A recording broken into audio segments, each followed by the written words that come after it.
되겠습니다. 자, 그 다음에 이제 근로시간의 마지막 개념은 이제 휴가와 관련된 개념이 되겠습니다. 휴가라고 한다면 지금 우리 근로기준법이 예상하는 것은 이제 연차 유급휴가라고 하는 개념이죠.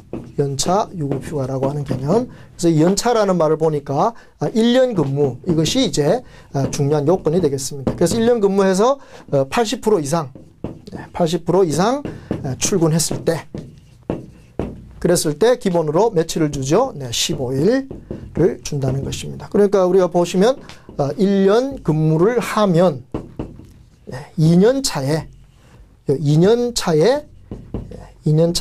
바로 15일 동안의 연차 휴가를 쓸 수가 있겠다 하는 것입니다. 그래서 요 연도에 15일의 연차 휴가를 어떻게 쓰느냐 하는 것은 근로자가 원하는 대로 쓸 수 있습니다. 근로자는 자기가 연차 휴가 쓰고 싶을 때 시기를 지정하죠. 이때 쓰겠습니다. 이렇게. 그럼 사용자가 업무에 막대한 지장이 있다고 볼 때는 이 시기를 변경할 수는 있지만 대부분의 경우 근로자가 시기를 지정하면 그때 사용할 수 있도록 해줄 것입니다. 그 연차 휴가는 요 1년 안에 쓸 수 있습니다. 1년 안에 만약 못 쓰면 휴가를 쓸 수 있는 권한은 없어져 버립니다. 대신에 휴가를 못 쓴 데 대한 보상은 받을 수 있습니다. 그래서 많은 근로자들이 착각하기를 연차 휴가는 안 쓰고 있다가 나중에 요 1년 지나간 다음에 요 15일만큼의 임금을 받을 수 있는 그런 돈으로 생각하는데, 사실은 원칙적으로 휴가라는 것은 사용해라, 즉 쉬어라 이 뜻이지 그것을 돈의 개념으로 생각해서는 안 될 것입니다. 그래서 이 연차 휴가가 기본적으로 이렇게 80% 이상 출근했을 때 15일이 기본이 됩니다. 3년 이상 근무했을 때는요, 3년 이상 근무했을 때는 여기가 3년 차입니다. 3년 이상 근무했을 때는 처음 1년을 빼고 그 다음 매 2년마다 1일씩의 연차휴가가 더 추가가 되도록 되어 있습니다. 그러니까 잘 보시면 여기서 아까 2년차 됐을 때 15일이 있었다고 했죠. 그 다음에 이제 3년차 들어갈 때도 여기에 80% 이상 출근했다면 15일 있게 될 것입니다. 그러나 4년차에 들어올 때는 이 3년째 근무할 때 80% 이상 근무하셨다면 어떻게 되죠? 요 2년과 3년의 2년마다 하루가 추가가 된다 이 말이죠. 하루가 추가가 된다. 그래서 4년째에 이 근로자가 누릴 수 있는 연차 휴가 일수는 15일 플러스 1일이 되니까 바로 16일이 되게 될 것입니다. 그래서 그 근로자가 사용할 수 있는 연차 휴가 일수, 그 가산되는 일수까지, 추가되는 일수까지를 다 더한 표가 우리 교재에 나와 있으니까 그 표를 잘 보시기 바랍니다.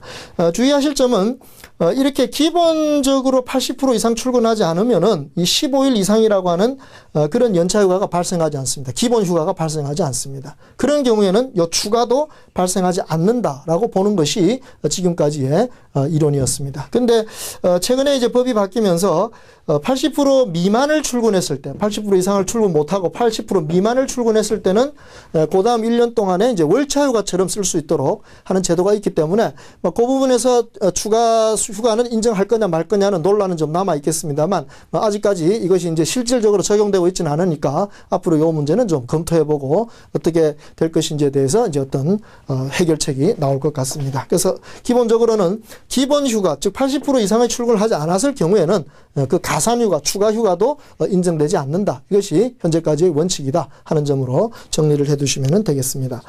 이렇게 연차휴가를 실제로 사용하도록 이제 법은 규정을 하고 있습니다만 아까도 잠깐 말씀드렸듯이 우리 근로자들이 연차휴가를 자꾸 돈으로 생각합니다. 옛날에 이제 이 임금이 낮을 때는 휴가 사용 안 하고 돈으로 줘도 사용자들이 별로 어려움이 없었습니다만 요즘은 그렇지가 않죠. 그래서 이제 이 휴가 사용을 좀 권장하게 됐습니다. 휴가 사용을 이제 사용을 촉진하는 이런 제도가 생기게 된 것입니다. 그래서 여기 15일의 휴가일이 발생했을 때 근로자가 요 6개월 동안에 이걸 사용하고 있지 않으면 사용자가 6개월을 기준으로 해서 10일 이내에 15개가 남아있다라고 근로자에게 통보하게 됩니다. 그러면 근로자는 그 15개를 요 남은 기간에 언제 쓰겠다라고 하는 통보를 요 10일 내에 얘기를 해줘야 되는데 만약에 그렇게 하지 않을 때, 근로자가 언제 쓰겠다라고 사용자에게 통보하지 않을 때, 그때 사용자는 이 해가 끝나기 전 두 달 전에 15개의 휴가를 언제 사용하라고 시기를 딱 정해서 통보해 줄 수 있습니다. 그렇게 통보해 줬는데도 불구하고 근로자가 그걸 쓰지 않고 출근해서 일을 합니다. 즉 연차휴가를 사용하지 않습니다. 그렇게 되면 어떻게 될까요? 연차휴가를 사용하지 않은 데 대한 보상, 이것을 사용자가 하지 않아도 된다는 것입니다. 그러니까 요걸 이제 법대로 이제 그대로 지켜나가게 되면 사실 근로자로서는 회사가 그렇게 딱 시기를 지정해주면 그걸 쓸 수밖에 없겠죠. 그래서 이 연말 가서 2달 정도 남은 사이에서는 사실 남은 휴가들 뭐 사용하려고 상당히 이제 회사의 노무 관리가 좀 복잡해질 수밖에 없을 겁니다. 그렇지만 어쨌든 근로자들은 충분히 쉬고 거기에 회사는 거기에 대한 보상을 하지 않음으로써 이제 서로 합리적인 노사관계를 만들어갈 수가 있다고 보는 것입니다. 그래서 이러한 사용 촉진 제도라는 것이 이제 새롭게 적용되고 있다는 점, 이 점을 유의하시고 휴가의 성질은 임금이라기보다는 돈이라기보다는 그것은 실제로 쉬는 것을 의미하는 것이라고 보는 겁니다. 그래서 때때로 휴가를 대체하는 경우도 있죠.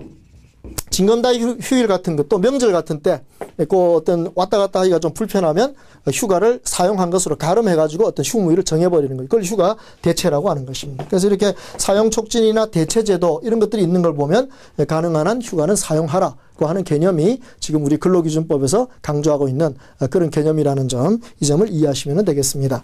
자, 이제 이렇게 근로시간이나 휴일 그리고 휴가의 개념 이런 점들에 대해서는 이제 기본적으로 좀 이해를 하셨는데 약간 실무적인 문제를 한두 가지 풀어보도록 하시면 좋겠습니다.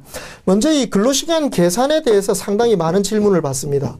그래서 이 개념을 서로 좀 헷갈리시는 것 같은데 여기 이제 실무에서 문제되는 게 이제 연장 근로라든가 휴일 근로라든가 또 야간 근로라고 하는 이런 근로시간들을 어떻게 계산하느냐, 이것이 노사 간에 상당히 어려움이 많은 것 같습니다.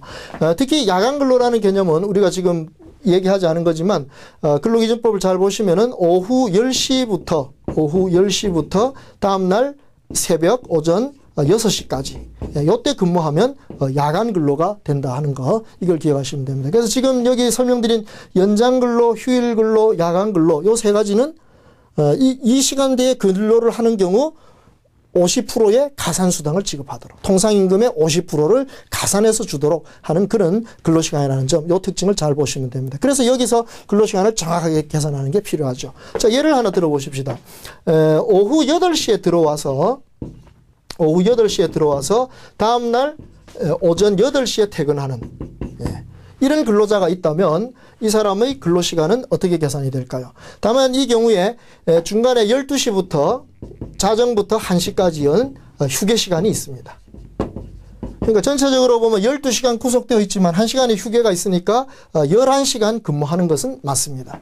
그럼 11시간 근무한 데 대해서 가산임금은 어떻게 지급되는가? 이것이 아주 궁금할 것입니다. 이걸 실제로 계산을 해 보십시다.